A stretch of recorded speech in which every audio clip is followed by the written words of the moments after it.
Nós temos aqui duas perguntas. Tem mais alguma pergunta além dessas? Não, né? Ok. Na verdade, são duas cartas. Não. São perguntas aqui do nosso querido irmão Ramonilson. Vamos lá. Ótimo. Então, a pergunta é a seguinte: abstraindo-se o número dos 144 mil, há base bíblica para a doutrina do remanescente fiel de Israel, a partir das referências contidas nas profecias Ezequiel, Zacarias, e sobretudo em Romanos 9, 27, Romanos 11, 5. Então, a base para a doutrina do remanescente fiel de Israel, no caso de Israel étnico aqui, não é? Isso. A resposta é sim. A base, não há apenas uma leitura possível de Apocalipse, capítulo 7. Existe a outra leitura possível que, de fato, leva em consideração o Israel étnico que se sustenta dentro dos textos, principalmente dentro dos textos que estão na carta de Paulo aos Romanos, do capítulo 9 ao capítulo 11. Contudo, como nós temos olhado para o texto de Apocalipse, dentro do livro de Apocalipse, nós não vemos dentro do livro de Apocalipse, dentro dos cotextos, eu não estou falando contextos, tá? Contextos, eu estou falando de cotexto. O que é um cotexto? São os textos auxiliares ali ao redor. Então, dentro do livro de Apocalipse, os cotextos sempre falam da igreja, igreja, igreja, noiva de Cristo, igreja, igreja, noiva de Cristo. Mas, se nós levarmos o que nós chamamos de contexto canônico das Escrituras, esse contexto canônico tem uma história hermenêutica por detrás, que eu não vou contá-la, porque é uma história muito longa.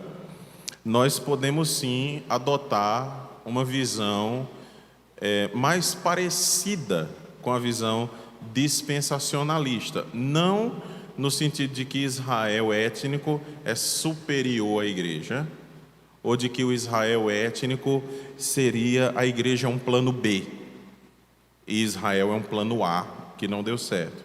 Não é essa a ideia, mas que há bases, sim, para uma outra leitura. Nós não podemos ser fechados nas coisas que não estão fechadas. Eu disse desde o início, acredito que ontem, nas primeiras palestras, que não é feio a gente estar tratando com um texto tão difícil, como é o texto de Apocalipse, e a gente chegar e dizer assim, esta é a interpretação única deste texto.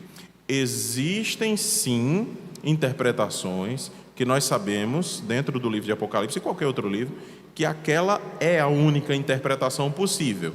Mas também há tantos outros que nós temos duas interpretações possíveis. Da pedrinha branca, deixa eu dar só um exemplo da famosa pedrinha branca que me perguntaram hoje. Uma interpretação possível era que fosse o convite de casamento. Você recebia a pedrinha branca e era o convite de casamento. Outra interpretação possível é que a pedrinha branca, ela poderia, e com o novo nome, né, ela poderia significar uma nova forma de você se apresentar diante de Deus. Poderia ser assim: eu agora sou uma pessoa completamente pura, santa, meus pecados foram retirados. Então poderia ser o seu novo nome inscrito nesta pedrinha branca. Então, qual das duas interpretações está correta? Nós não sabemos, tá? Então tem textos que há duas interpretações possíveis. Por quê? Gente, 2000 anos de distância do texto. Tá? Então eu não vou ser irresponsável com vocês e dizer, olha, esta é a única interpretação possível. Agora, quando for a única interpretação possível, aí eu vou ser taxativo, vou dizer, esta é a única interpretação possível. Tá certo? Ok, vamos essa daqui. Então, há sim essa base para esse remanescente fiel, tanto pela história pregressa, né, do povo de Israel, quanto a história ainda que está por vir, né, aquilo que ainda virá. O número dos conservos e irmãos mortos por causa da palavra vai se completar ainda conforme Apocalipse 6:11? Apocalipse 6:11 fala sobre as almas que estão debaixo do altar, que eu disse assim, leia a alma como vida ou como sangue. Lembra que se diz que o sangue de Abel ainda fala, né? Então seria uma interpretação similar a essa. O sangue de Abel ainda fala. Então o sangue de todos aqueles que morreram em nome de Jesus, por amor a Jesus, que não negaram o nome de Jesus, o sangue dessas pessoas ainda fala. Fala tanto aos nossos ouvidos, porque são testemunhas para que a gente continue perseverando. E aí você pode ler Hebreus capítulo 12, por exemplo, para que nós não desistamos, porque nós temos uma nuvem de testemunhas, né? Hebreus capítulo 12. Mas esse número não se completou ainda. Esse é um aspecto futurista. Claro que João, quando ele está vendo a igreja glorificada. Isso é uma visão. Ele está tendo uma visão da igreja glorificada, louvando ao Senhor. Mas esse número ainda não se completou. Muitos cristãos ainda morrerão em nome de Jesus, debaixo de perseguição, inclusive, provavelmente agora, enquanto nós estamos falando sobre isso, há irmãos nossos em países cujo cristianismo é uma religião não grata, e essas pessoas estão sendo mortas em nome de Jesus.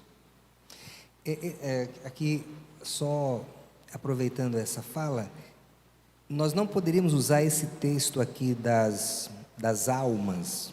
Sim. Que parece que João, ele traz uma certa descrição, né? Assim, ele fala que essas almas, elas foram mortas por causa da palavra de Deus, do testemunho que deram. Elas clamavam em grande voz, e assim, não é um clamor subjetivo, mas é um clamor muito específico, né? Até quando, ó soberano Senhor? Porque dá a entender que João teria ouvido essa voz, né? Pelo fato de ser tão específico, né? Até quando, ó soberano Senhor, santo e verdadeiro? Elas usam atributos de Deus, né? Soberano, Senhor, santo, verdadeiro. Não julgas nem vingas o nosso sangue dos que habitam sobre a terra?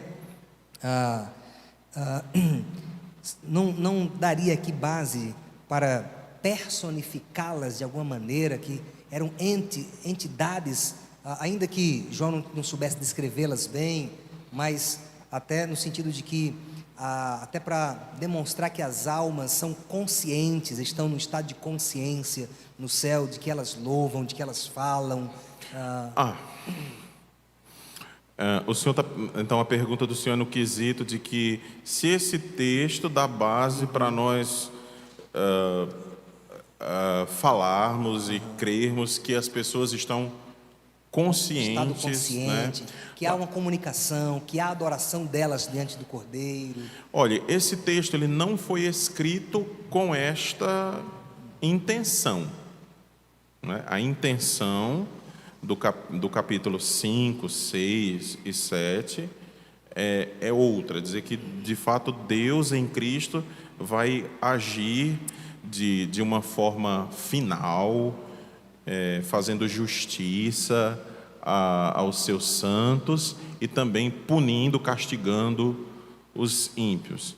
Então, dizer que João escreveu com esta intenção, a gente não pode dizer, mas intenção.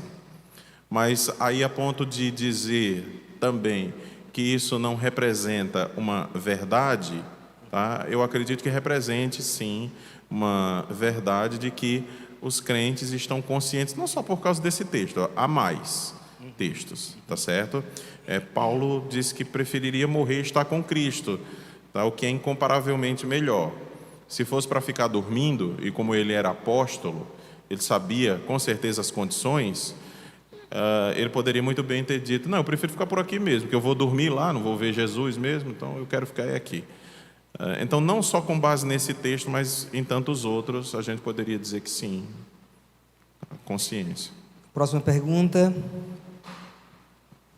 Enquanto isso, eu estou procurando aqui o meu texto, tá? Pode fazer. Ok. Quanto à questão de se nós vamos sentir falta de alguma coisa nos céus, quanto à questão de, meu pai não foi, minha mãe não foi, tá? E para que depois vocês tenham como ler esse texto. Como estão incluídos no novo céu e na nova terra, na volta de Cristo, o povo de Israel, que existiu e morreu antes da primeira vinda de Cristo? Mais uma pergunta do nosso irmão Ramonilson. Muito bem. Como estão incluídos no novo céu e na nova terra, na volta de Cristo, o povo de Israel que existiu e morreu antes da primeira vinda de Cristo? A resposta é relativamente simples. 1 Pedro capítulo 1, por favor.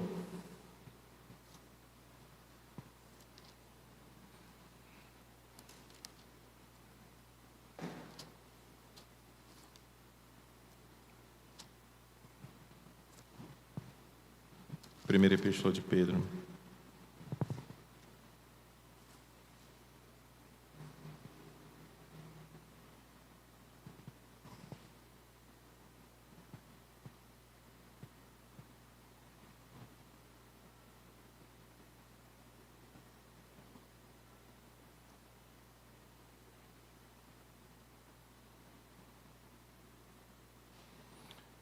Nós estamos em Apocalipse, né? Então vamos primeiro para Apocalipse 13, 8.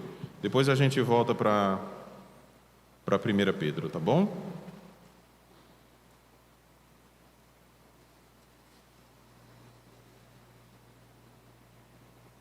Apocalipse 13, 8. Se alguém puder ler.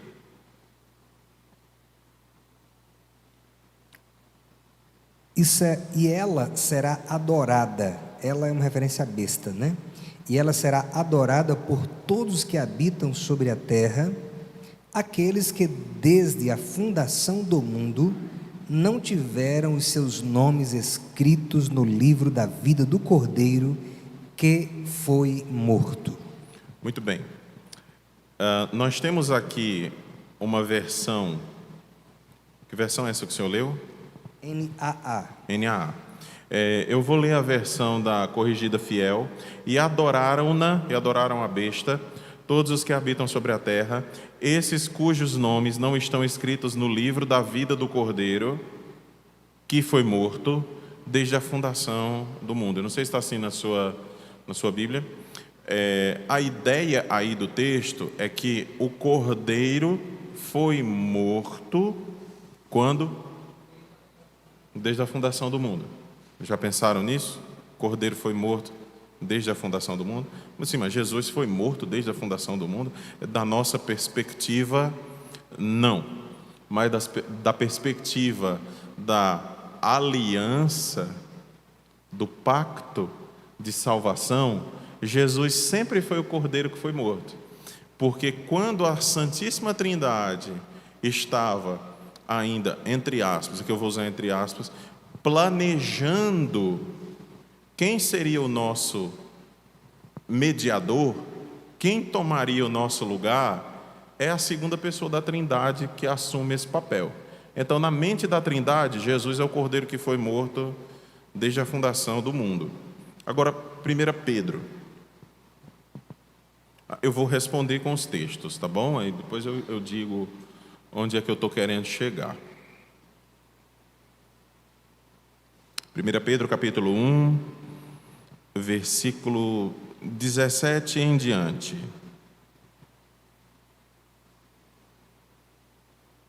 1 Pedro capítulo 1, 17 em diante. Ora, se invocais como Pai aquele que sem acepção de pessoas julga segundo as obras de cada um, portai-vos com temor durante o tempo da vossa peregrinação, sabendo que não foi mediante coisas corruptíveis como prata ou ouro que fostes resgatados do vosso fútil procedimento que vossos pais vos legaram, mas pelo precioso sangue, como de cordeiro sem defeito e sem mácula, o sangue de Cristo, conhecido com efeito antes da fundação do mundo, porém manifestado no fim dos tempos por amor de vós.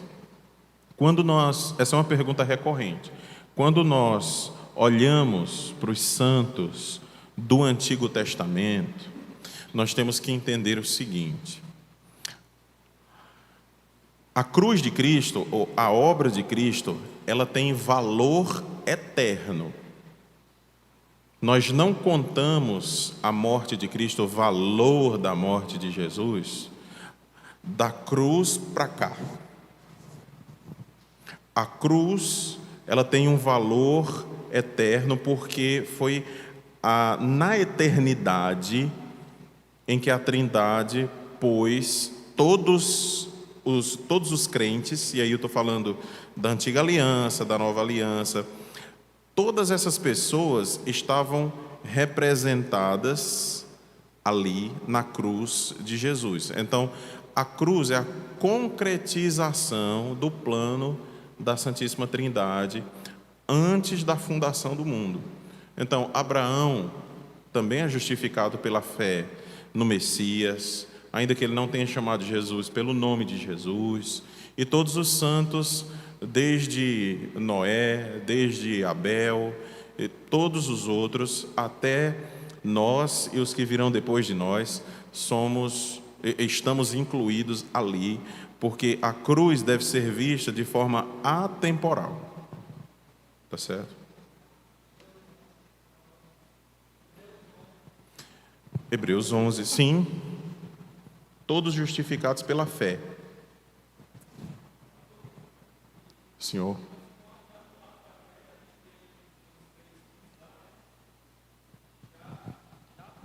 Para Cristo, né? A obra dele. Gênesis 3,15. Fala de novo do início, pastor. Pastor. É porque não Lá tinha, em Gênesis 3,15. Pego aqui no áudio. Em Gênesis 3,15, vou abrir aqui para ficar melhor.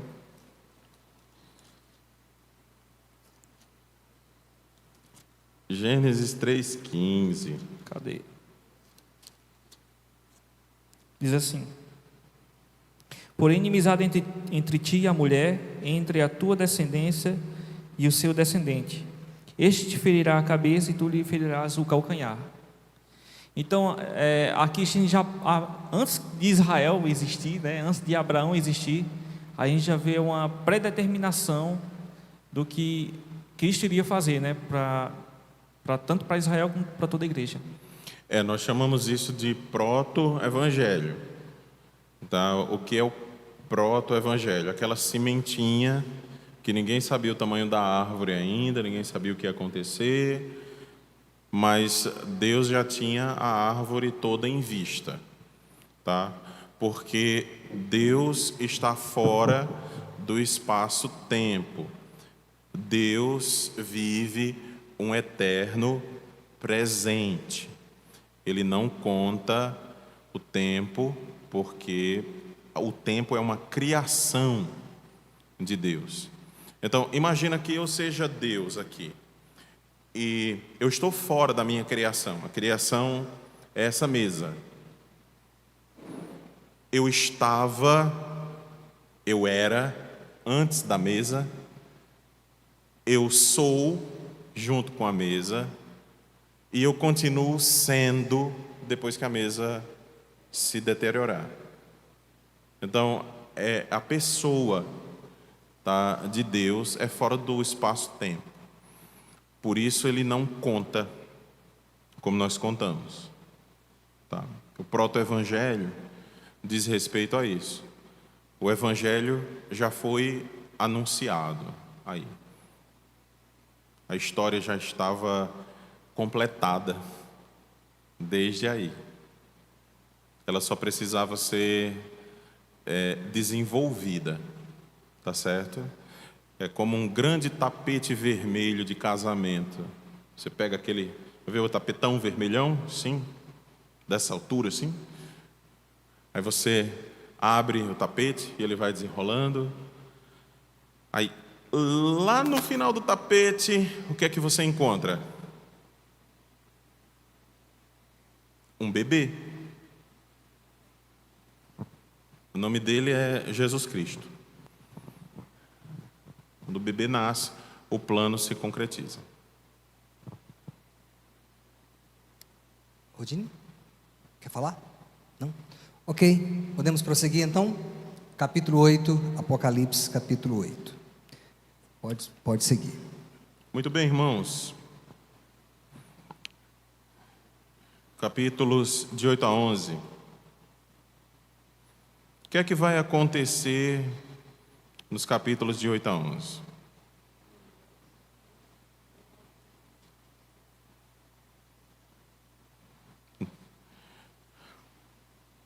Agora nós teremos os avisos. Veja que o 7º selo, ele não tinha sido quebrado ainda. Ok? Não, um pouquinho antes.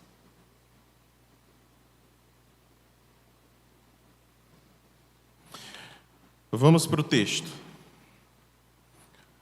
Apocalipse, capítulo 8. Quando o Cordeiro abriu o 7º selo, houve silêncio no céu, cerca de meia hora. Então vi os 7 anjos que se acham em pé diante de Deus, e lhes foram dadas 7 trombetas.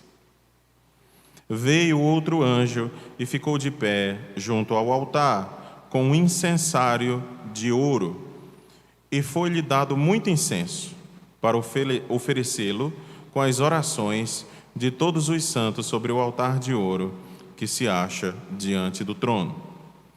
E da mão do anjo subiu à presença de Deus a fumaça do incenso com as orações dos santos. E o anjo tomou o incensário, encheu-o de fogo do altar e o atirou à terra. E ouvi trovões, vozes, relâmpagos e terremoto. Então os 7 anjos que tinham as 7 trombetas prepararam-se para tocar. O primeiro anjo tocou a trombeta, e houve saraiva e fogo, de mistura com sangue, e foram atirados à terra. Foi então queimada a 1/3 parte da terra e das árvores, e também toda a erva verde. O segundo anjo tocou a trombeta, e uma como que grande montanha, ardendo em chamas, foi atirada ao mar, cuja 1/3 parte se tornou em sangue, e morreu a 1/3 parte da criação que tinha vida existente no mar, e foi destruída a 1/3 parte das embarcações. O terceiro anjo tocou a trombeta e caiu do céu sobre a 1/3 parte dos rios e sobre as fontes das águas uma grande estrela ardendo como tocha. O nome da estrela é Absinto. E a 1/3 parte das águas se tornou em absinto. E muitos dos homens morreram por causa dessas águas, porque se tornaram amargosas. O quarto anjo tocou a trombeta, e foi ferida a terça parte do sol, da lua, das estrelas, para que a terça parte deles escurecesse, e na sua terça parte não brilhasse, tanto o dia como também a noite.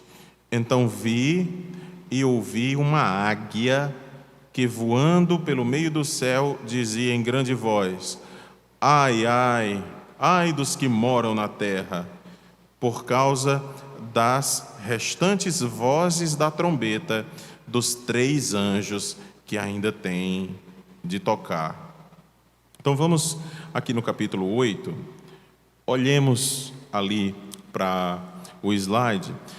A abertura do 7º selo, que é o 7º e último selo que o Cordeiro abriu, parece que não desencadeou nada. A gente esperaria.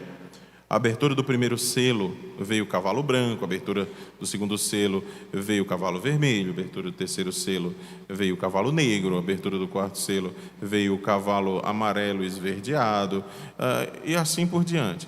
Então, nós esperamos, ou esperávamos, que na abertura do 7º selo acontecesse algum outro cataclismo, né? ou alguma outra vinda de um outro juízo maior. Só que não. Quando o 7º selo é quebrado, o que acontece é silêncio. Tá? O céu fica em silêncio. E, por favor, lembrem-se que João estava tendo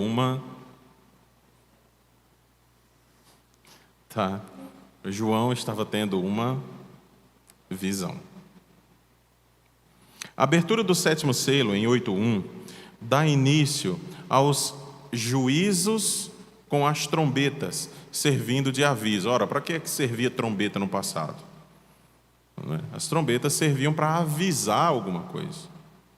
O toque da trombeta servia para avisar se havia um inimigo chegando. Geralmente os soldados ficavam lá em cima, de uma muralha, observando. Tinha os turnos, dos soldados, dos atalaias, aqueles que, se vissem algum perigo vindo de longe, eles pegariam ali o seu chifre de carneiro, ou o seu berrante, e tocariam. E, dependendo do som, as pessoas da cidade saberiam o que estava para acontecer, se era inimigo, se era só alguém que estava entrando na cidade. Acreditamos que essas trombetas também são parte da visão do apóstolo sobre eventos que vêm se desenrolando como um grande tapete, desde a vinda, morte, ressurreição e ascensão de Jesus, o Messias. Portanto, acontecimentos dos quais a igreja participa. Então, o que é que nós temos aqui?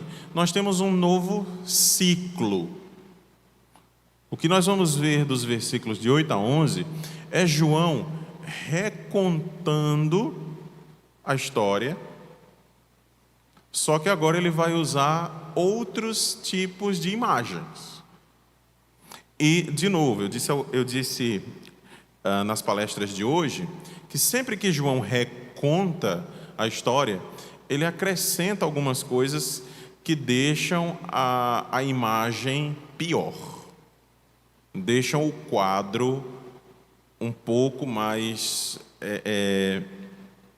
duro, faz com que a ira de Deus seja vista assim de um modo ainda mais forte. Tá bom?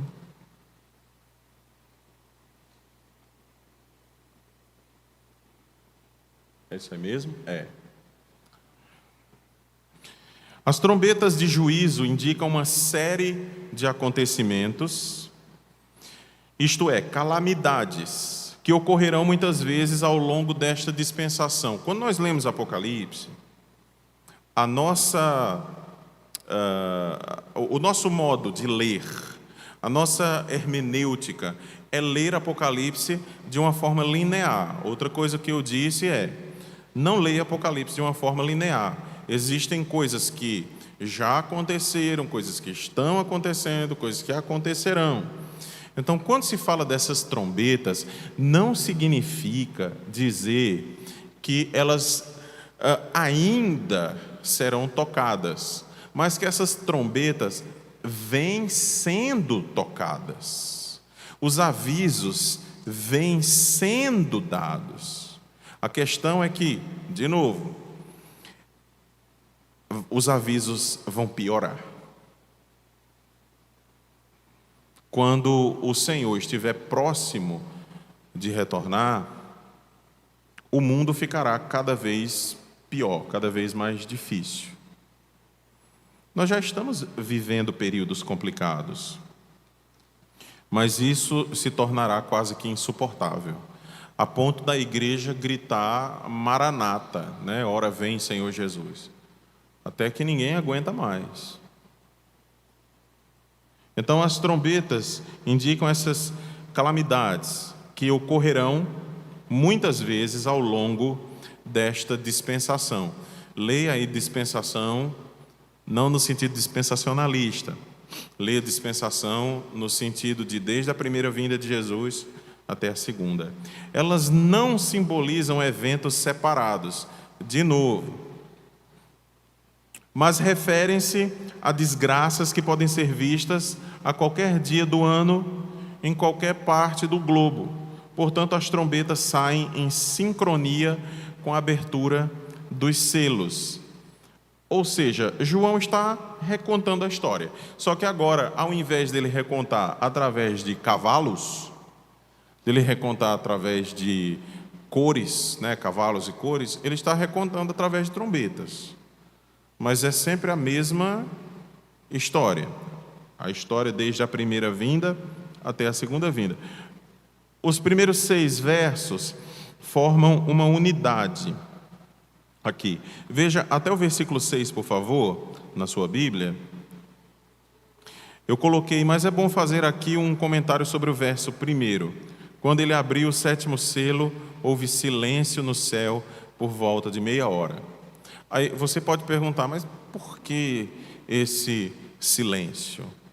Bem, os comentaristas que eu consultei e os estudos que eu tenho feito aí ao longo de alguns anos, falam de uma espécie de temor tão grande daquilo que Deus vai fazer, que todos os seres celestiais ficaram em silêncio. Imagina, isso já aconteceu com você, com certeza. Imagina que você está no trabalho e está todo mundo fazendo o trabalho de forma relaxada, está todo mundo brincando, gritando, cantando. Aí de repente chega o chefe.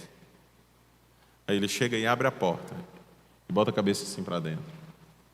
Aí o que é que acontece com todo mundo? Todo mundo fica em silêncio. Assim, opa, vai acontecer alguma coisa, né? Ou os alunos estão quebrando as cadeiras, pulando, aula vaga.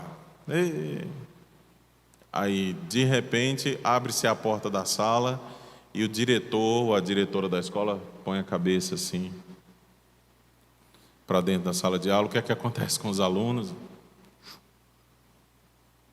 Você só escuta os grilos agora. Cri, cri. Aqui é mais ou menos isso que está acontecendo, só que numa escala cósmica. Tá certo? Quando o 7º selo é aberto, houve silêncio por volta de meia hora. O 7º selo foi aberto pelo Cordeiro, aquele que venceu sozinho, e ao fazer isso, houve silêncio e não silência. Houve silêncio, cerca de meia hora. Desculpe o material, gente, ele não foi corrigido. Meia hora. Silêncio no contexto do Antigo Testamento pode indicar o quê? Perplexidade, por exemplo.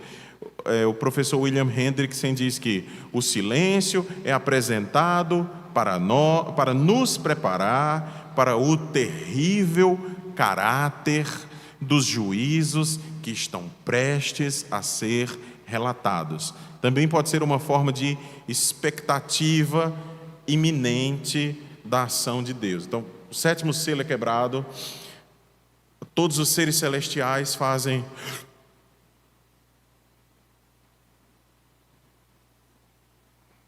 Então, vamos ver o que é que isso vai dar.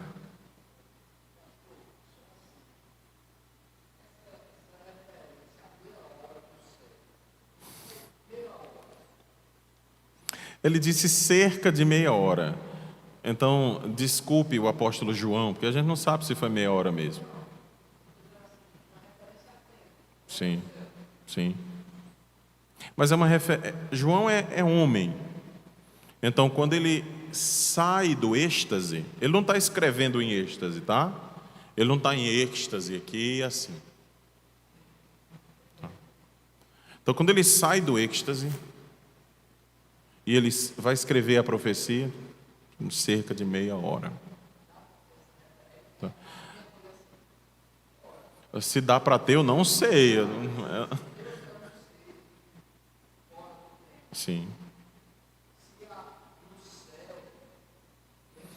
Se há um relógio daquele lá, sim. Sim.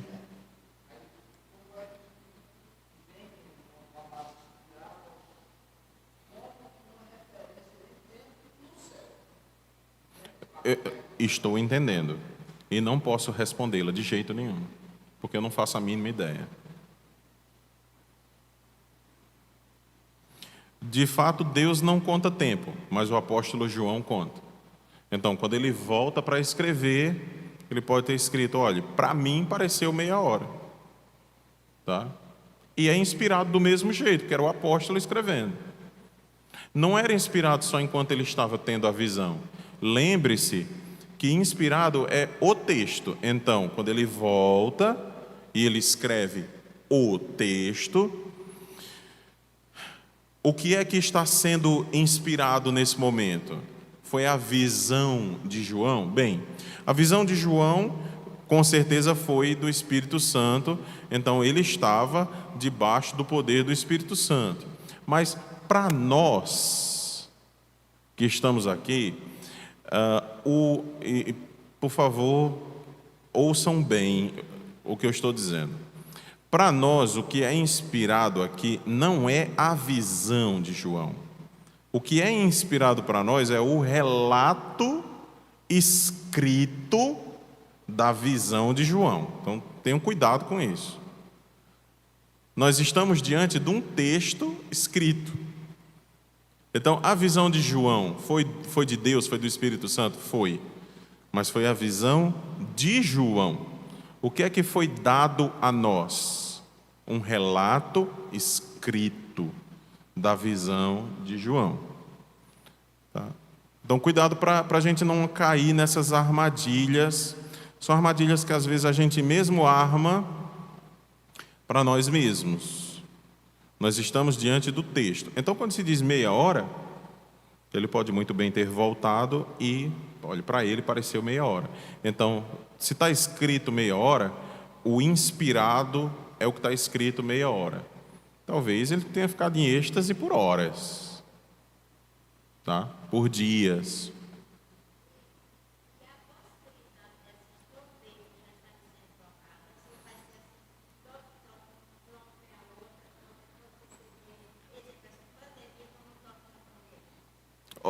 Essa foi muito boa.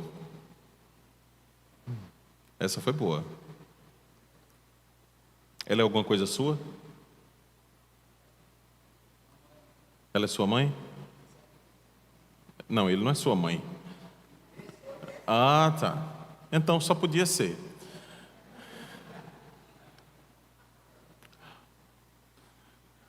Assim, sua mãe acertou na mosca. Como é o nome dela? Dona Ivone. Olha, Dona Ivone perguntou o seguinte: se há possibilidade dessas trombetas já estarem, né, em andamento, elas já estão sendo tocadas? Com certeza. Trombetas são sinais de aviso. Trombetas são sinais de aviso. Aí ela vai e joga a pandemia. Pode ser parte de uma trombeta? Pode. A pandemia ensinou muita coisa para a gente. Por exemplo, o planeta Terra pode mudar do dia para a noite. O planeta pode mudar do dia para a noite. Não é a região do Cariri que pode mudar do dia para a noite. Mas é o mundo pode mudar do dia para a noite. Nós podemos adquirir hábitos do dia para a noite impensáveis. Máscara, álcool gel, não abraçar. Brasileiros sem abraço, né? Brasileiros sem se agarrar assim, aí meu irmão. Há grandes possibilidades, sim. Por isso que nós não devemos entender isso. Muito obrigado, dona Ivone. Nós não devemos entender isso, ou seja, as trombetas, de novo, de forma linear. Vem uma, depois vem outra, e vem outra, e vem outra. Não é assim que acontece. Mas elas podem ser tocadas todas ao mesmo tempo, assim como os selos, né, sendo quebrados, e todos aqueles cavalos que são relatados, obviamente, um após o outro, mas eles podem, e com certeza, segundo a leitura do texto, vir todos de uma vez, porque vem guerra, não é? Vem morte, vem fome, vem tudo de uma vez.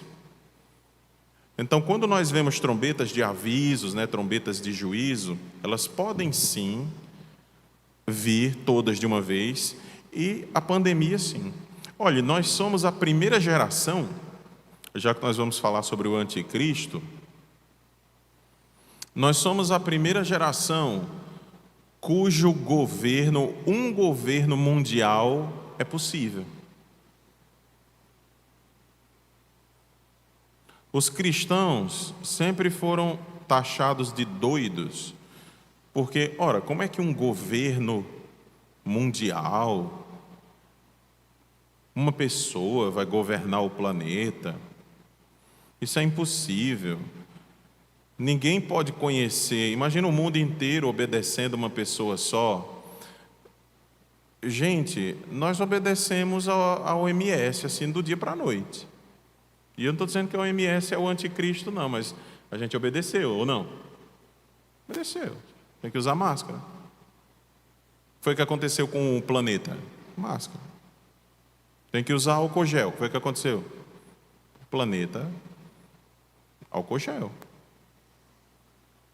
Então, há possibilidade, a nossa geração é a primeira que tem essa possibilidade de aparecer alguém cujo poder seja um poder mundial. Mas, estou aqui no ponto 3, termina em isso. Hendrickson diz, o silêncio é apresentado para nos preparar para o terrível caráter dos juízos que estão prestes a ser relatados. Acontecerão juízos. Então, esse silêncio é a preparação para os juízos. Os anjos passaram então a tocar, cada um a sua trombeta, e cada uma delas causará um dano terrível à vida humana, animal e vegetal. Lembre-se de que João está em transe, numa visão, logo não devemos achar que um dia as estrelas cairão no mar, ou mesmo uma montanha com um nome próprio, né? Absinto. Lá vem a montanha gritando, meu nome é Absinto, ela vai cair nas águas. Tá. Não, João lhe dá um nome, será lançada nas águas. O professor Bill chama a atenção para o uso de como. que é uma imprecisão intencional do apóstolo João. Ele não está dizendo é isso desse jeito, mas é como isso, né? É como aquilo. Veja, por exemplo, como uma grande montanha, no versículo 8, ou como tocha, no versículo 10. Acrescente-se a isso que águias reais não falam, que está no versículo 13. Então tem uma águia cruzando os céus e pregando o evangelho. Não, águias não falam. Então entendam isso como linguagem também figurada. Vejamos as trombetas propriamente ditas agora.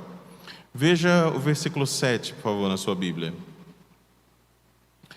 O primeiro anjo tocou a trombeta e houve saraiva e fogo, de mistura com sangue, foram atirados à terra. Foi então queimada a terça parte da terra e das árvores, e também toda a erva verde. O primeiro tocou sua trombeta e houve chuva de granizo e fogo misturado com sangue. O que é que isso causou? Danos enormes à vegetação. Então, esses juízos, eles vêm sobre todo o mundo, no sentido de animal, vegetal e juízos cósmicos. Segunda trombeta, vem essa montanha, causou um grande dano à vida marinha, porque essa montanha cai no mar, uma grande montanha em chamas foi jogada na água. Foi a vez do terceiro anjo tocar sua trombeta, dessas vezes as águas doces. O mar é água salgada, então, mas nós livramos a água doce? Não, de modo algum. A água doce foi atingida por uma estrela chamada Absinto, que deixou as águas amargas. Os homens não podem beber águas amargas, por isso muitos morrem. Então, de novo, nós estamos diante de várias provas de que Deus está irado e de que Ele está derramando ira sobre o mundo. Foi a vez do quarto anjo tocar sua trombeta de aviso, e desta vez o sol, a lua e as estrelas foram afetadas, porque todas são femininas, né? Menos o sol, e passaram a brilhar menos. Wilson escreveu que João estava pintando um quadro e não escrevendo um tratado de astronomia. Olhe, cuidado com isso, tá? Esses são os comentaristas do Apocalipse, e alguns deles têm senso de humor, sabe, bem apurado. Diz, cuidado, senão você vai começar a estudar astronomia. Tem gente que vai, olha, deixa eu ver como é que está, se houve alguma mudança nas fases da Lua, né? Deixa eu ver como é que está o Sol.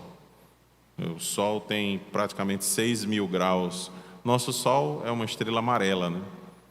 Então, 6.000 graus na superfície, mais ou menos 27 milhões de graus Celsius no núcleo. Deixa eu ler aqui o que é que os astrônomos estão dizendo ultimamente sobre o Sol. Deixa eu ver se ele está esfriando. Tá? Não é para isso que o Apocalipse foi escrito. Foque no juízo de Deus. E João está tendo uma visão. Diferente do capítulo 6, versículos 12 e 13, em que o sol e a lua ficam completamente escuros, aqui temos um castigo parcial. Ou seja, castigo parcial significa que ainda não é o fim.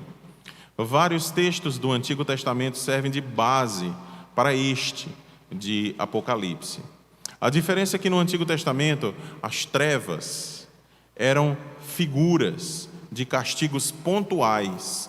Ou seja, quando nós lemos o castigo que Deus enviou para o Egito, uma das pragas foi trevas, mas era um castigo pontual porque foi sobre uma nação pagã. Uma nação pagã. A promessa aqui das trombetas é que haverá um castigo universal. Não só para uma nação ímpia que está perseguindo o povo de Deus, mas sobre todo o mundo ímpio. Todo o mundo ímpio. Geralmente contra inimigos de Israel e até mesmo contra Israel. Aqui em Apocalipse nós temos o castigo estendido por toda a humanidade ímpia. São aqueles que habitam sobre a terra. Quando João escreve em Apocalipse os que habitam sobre a terra, ou os reis da terra, ele está sempre se referindo ao povo ímpio, tá? Os que habitam sobre a terra, aos reis da terra, é uma forma, é uma maneira dele se referir a pessoas mundanas, é uma espécie de expressão que ele mesmo usa. No Evangelho, ele também faz essas questões de modificação, de dualismos, né? Um é trevas, o outro é luz. Jesus diz: o que vem de cima está acima de todos, o que vem de baixo, isso, aquele que está acima, aquele que ouve as palavras do Pai. João, ele sempre escreve com esse jogo de palavras de luz e trevas, cima e baixo, céu e inferno, é sempre assim.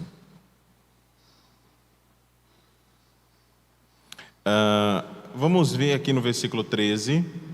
Então vi e ouvi uma águia que, voando pelo meio do céu, dizia em grande voz: ai, ai, ai dos que moram na terra, por causa das restantes vozes da trombeta dos 3 anjos que ainda têm de tocar. E aí a gente entra no capítulo 9. O 5º anjo tocou a trombeta e vi uma estrela caída do céu na terra, e foi-lhe dada a chave do poço do abismo. Então, nós vemos que não são estrelas que estão caindo. Estrelas não carregam chaves. Mas essa estrela está caindo e ela carrega uma chave. E ela cai num poço, como se fosse um bueiro. Por isso eu coloquei o seguinte: as 3 últimas trombetas, o bueiro do inferno é aberto. Muito bem. Pastor Marcos, poderia ler o capítulo 9 para nós?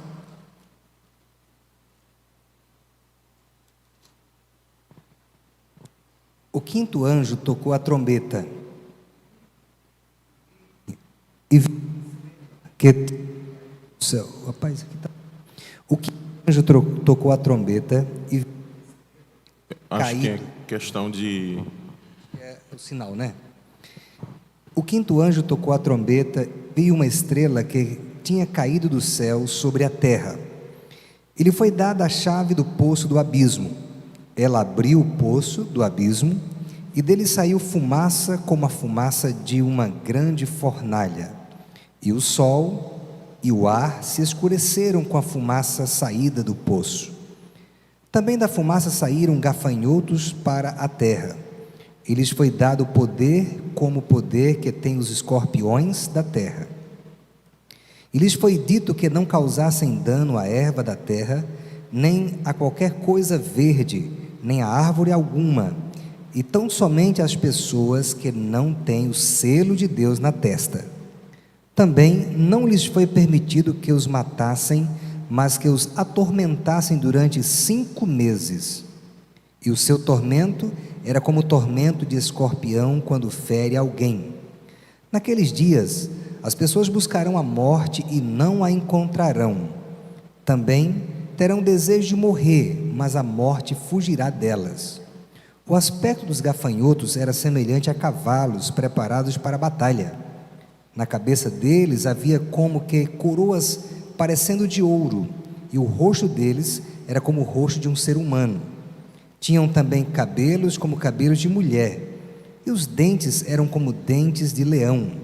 Tinham couraças como couraças de ferro. O barulho que as suas asas faziam era como o barulho de carros puxados por muitos cavalos, quando correm para a batalha. Tinham ainda cauda como escorpiões e um ferrão.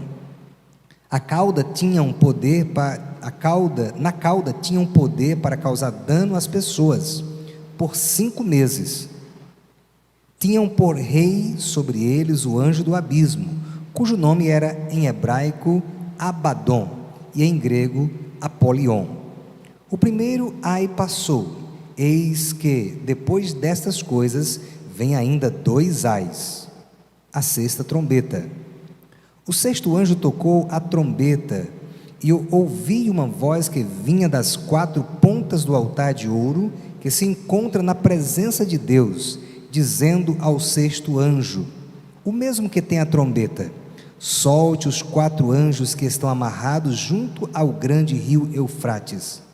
Então foram soltos os 4 anjos que se achavam preparados para a hora, dia, mês e ano, para que matassem a 1/3 parte da humanidade.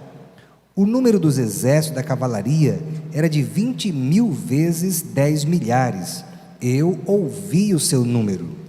Assim, nesta visão, pude ver que os cavalos e os seus cavaleiros tinham couraças cor de fogo, de jacinto e de enxofre. A cabeça dos cavalos era como cabeça de leão, e de sua boca saíam fogo, fumaça e enxofre. Por meio destes 3 flagelos, a saber, fogo, fumaça, enxofre, que saíam da boca dos cavalos, foi morta a 1/3 parte da humanidade, pois a força dos cavalos estava na boca e na cauda deles. As caudas deles eram semelhantes a serpentes, com cabeças, e com elas causavam dano. O resto da humanidade, isto é, aqueles que não foram mortos por esses flagelos, não se arrependeu das obras das suas mãos. Eles não deixaram de adorar os demônios e os ídolos de ouro, de prata e de bronze, de pedra e de madeira, que não podem ver, nem ouvir, nem andar. Também não se arrependeram dos seus homicídios, nem das suas feitiçarias, nem da sua imoralidade sexual, nem dos seus furtos. Amém. Amém. Bem, o capítulo 9, as últimas trombetas, né, são os últimos avisos, e são ainda, coloquei lá em cima, são ainda piores que as primeiras. Ao invés de vermos pessoas sendo lançadas no inferno, como se seguirá, coloquei, vemos como se o inferno fosse lançado sobre a terra. Então, o inferno é lançado sobre o mundo. A 5ª trombeta traz um juízo demoníaco, diz Bill, e é verdade, é um juízo demoníaco. O anjo tocou sua trombeta e João viu uma estrela cair do céu, e esta estrela tem uma chave. Então, como nós estamos analisando uma visão apocalíptica, entendemos que estrelas não recebem chaves e nem abrem nada.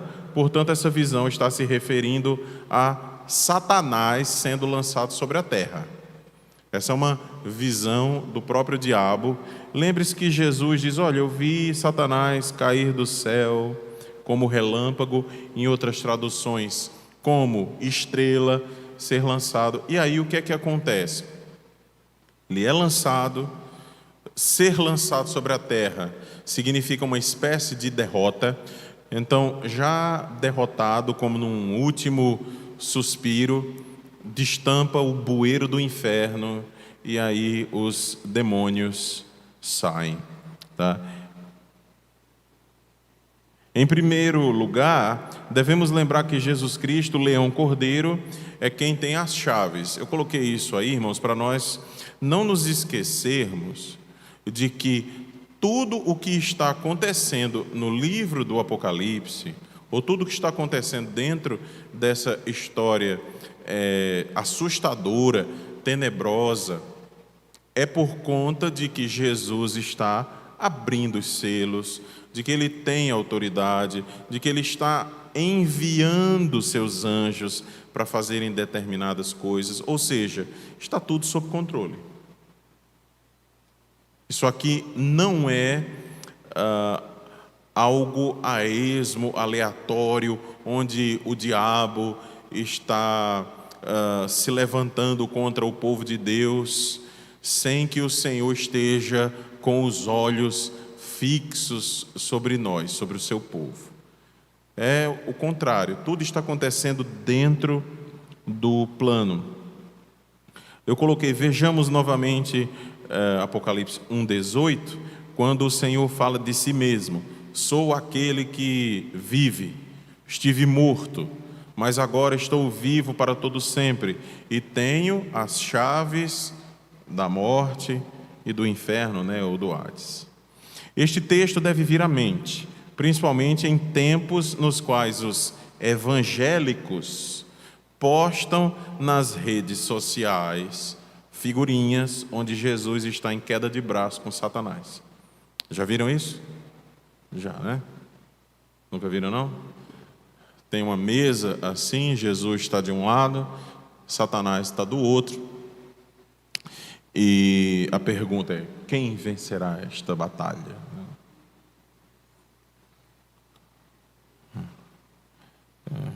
Dá vontade de vomitar mesmo. Tudo que está acontecendo aqui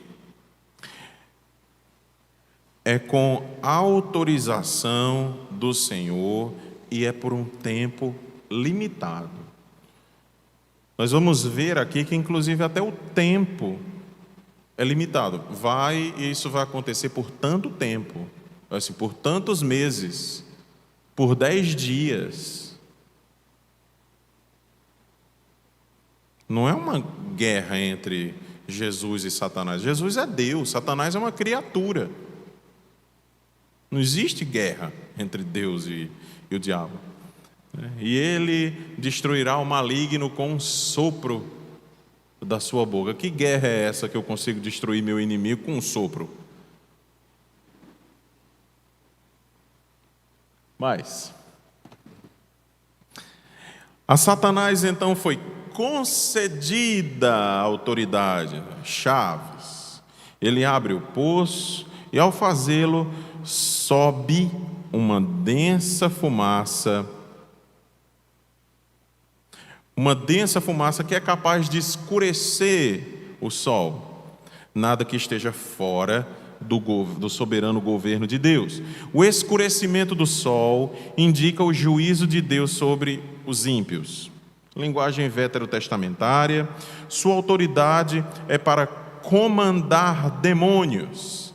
Essa é a autoridade dada a essa estrela que desce, e que desce com uma chave, e que abre um bueiro infernal. Então ele tem autoridades, eles são as seclas de Satanás. Eles são demônios, eles estão do lado de Satanás. Sua autoridade é para comandar demônios, e ele assim o faz, abrindo o bueiro do inferno e libertando seus servos. Quanto à imagem do sol se escurecendo, eu coloquei, sabemos significar o juízo de Deus sobre os ímpios. Foi uma ditografia, viu, irmãos? Isso aí é um erro que os copistas faziam quando estavam recopiando o texto sagrado, tá? Essa é uma ditografia, eu acabei escrevendo 2 vezes a mesma coisa. Os demônios são alvoroçados, e lhes foi dado, existem esses verbos que sempre aparecem no livro do Apocalipse, capítulo 9, versículo 1, se você está com a Bíblia aberta, isso vai aparecer sempre. O 5º anjo tocou a trombeta e viu uma estrela caída do céu na terra, e foi-lhe dada a chave. Quem deu? Deus. Deus que deu. Isso para nós é um alívio. Deus deu, Ele tem autoridade sobre aquilo e é por tempo limitado. Tá? Satanás não foi lá e disse: me dê essas chaves aí que eu vou soltar o bando de demônios que eu tenho para... Não.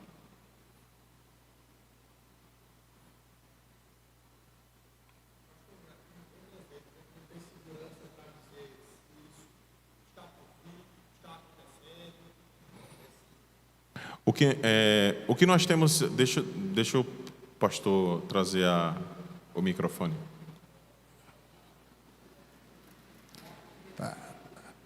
Está sendo transmitido pela web rádio, então você tem que...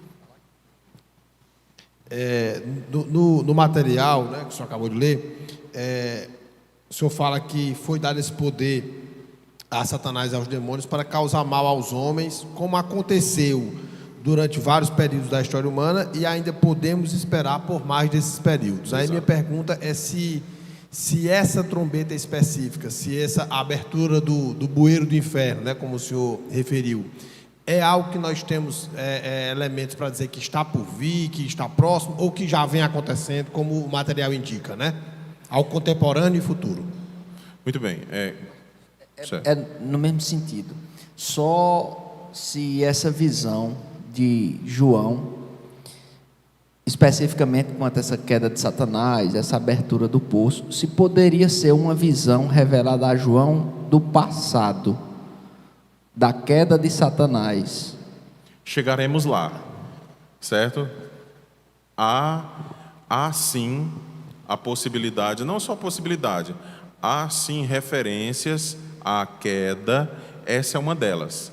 A queda de Satanás a partir da chegada do Messias. O Messias chega e Satanás é derrotado.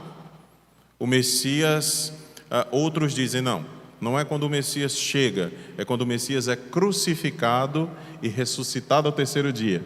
Então, a partir da ressurreição, aí Satanás é lançado dos céus à terra como uma estrela. Só que antes da ressurreição, Jesus diz, quando os apóstolos e demais discípulos estão voltando, lá em Mateus, capítulo 10, e dizendo: Senhor, até os demônios se nos submetem por causa do teu nome. Aí Jesus responde: é verdade, eu vi a Satanás caindo do céu como um relâmpago. Então, daí a melhor interpretação, segundo essa fala do Senhor Jesus, é que isso tem acontecido desde quando ele vem ao mundo. Então, quando ele chega, Satanás sabe exatamente quem chegou, os demônios sabem exatamente quem chegou, e aí nós podemos citar vários textos onde Jesus está na frente de endemoniados e os demônios dizem: bem sabemos quem tu és o Filho de Deus, nós conhecemos você é o Santo de Deus. E Jesus expulsa os demônios com uma palavra, não é uma palavra de autoridade, ou seja, ele era conhecido dos demônios, os demônios estavam extremamente alvoroçados, tanto que existe uma corrente teológica que diz o seguinte, que a atividade demoníaca nos tempos de Jesus foi muito maior que em qualquer outro período da história da humanidade. Não é que Satanás está dormindo hoje, deitado, com as pernas para cima, tomando água de coco. Não é isso. Mas que quando o Senhor estava aqui, encarnado, tá? Isso causou um desconforto imenso nos poderes das trevas. E não é para menos, né? Deus nasce do ventre da Virgem Maria e os demônios sabem exatamente quem é que está nascendo. Então eles olham para si, eles se olham no espelho e dizem assim: estou arrebentado. Não é em vão que ele cochicha nos ouvidos de Herodes para derrotar essa criança tão logo. Exatamente. Herodes manda matar as crianças de 2 anos para baixo. Eu respondi o adendo primeiro. A sua, que eu já esqueci. Desculpe, porque meu cérebro não está funcionando mais do jeito que estava quando eu cheguei aqui, não. Tá? Você tem que... Meu cérebro é outro depois desse último mês e meio. Viu, reverendo? Meu cérebro é outro. Ponto 3. Então, a Satanás então foi concedida autoridade, as chaves. Ele abre o poço e ao fazê-lo sobe uma densa fumaça que é capaz de escurecer o sol. Nada que esteja fora do soberano governo de Deus. O escurecimento do sol indica o juízo de Deus sobre os ímpios. Sua autoridade é para comandar demônios, e ele assim o faz, abrindo o bueiro do inferno, libertando os seus servos. Os demônios são alvoroçados, e lhes foi dado poder para causar mal aos homens, como aconteceu durante vários períodos da história humana, e ainda podemos esperar por mais desses períodos. Ou seja, o que significa, e eu tenho dito reiteradamente aqui, é que nós, como Igreja de Jesus, podemos esperar tempos ainda mais difíceis. Haverá tempos ainda mais difíceis. Não dá tempo, obviamente, a gente conversar aqui sobre questões das políticas, sobre questões da perseguição à igreja dentro de universidades, os jovens cristãos sofrendo dentro da universidade, professores cristãos sendo oprimidos, marxismo cultural, cientificismo, que não é ciência, mas é uma adoração à ciência. O que está por detrás é o naturalismo materialista, e o que está por detrás é o cão mesmo. Tá? Então, nos falta tempo para falar sobre tantas coisas assim, mas isso vai piorar. Tá? Eu costumo dizer a algumas senhoras que trabalham fazendo bolo lá na igreja, uma delas, com certeza o pastor Marquinhos conhece, que é a nossa irmã Terezinha, né, mãe de Elmo, tá? Ela, eu num culto de doutrina, e olhei para ela e disse: Terezinha, olha, você faz bolos salgados, e a gente acha que a perseguição à igreja vai ser uma perseguição contra pastores, contra missionários, contra autoridades eclesiásticas. Mas se vier um casal homossexual e pedir para a senhora fazer um bolo para eles, porque vai ser o casamento deles, e a senhora se recusar, a senhora pode ser presa. Daqui uns dias a senhora vai para o Xilindró. Então, é perseguição à igreja. Por que é que ela foi presa? Ela foi presa porque a fé, o testemunho dela e a perseverança dela em Jesus Cristo são maiores que ela se mundanizar ou dizer sim para aquilo que a sociedade acha normal. Então, não pensem que esse tipo de perseguição ou demônios se levantando contra a igreja foi uma coisa apenas do passado, mas está nos nossos dias e ficará muito pior no futuro. Por isso a nossa visão é idealístico-futurista. Existem coisas que estão acontecendo, já aconteceram, vêm acontecendo, mas vão piorar no futuro. Isso é importante, reverendo, porque às vezes a gente identifica essa ação do diabo, mas na quantidade de terreiros de macumba que tem na cidade, na quantidade de centros espíritas que tem na cidade e nas casas mal assombradas. Verdade. Ou seja, a gente não consegue ver nas ideologias que Satanás está muito mais próximo das ideologias. A questão é ganhar sua mente. Essa é a questão. Ganhar o seu modo de pensar, seu modo de raciocinar. Se ele ganhar o seu modo de raciocinar e as coisas mundanas passarem a se tornar naturais, tá? Já venceu. Entrou no bueiro. Entrou no bueiro. É, exatamente. Podíamos dar uma paradinha agora? Senhor? Uma paradinha para o coffee break, para depois a gente Vamos, voltar? diz como foi rápido.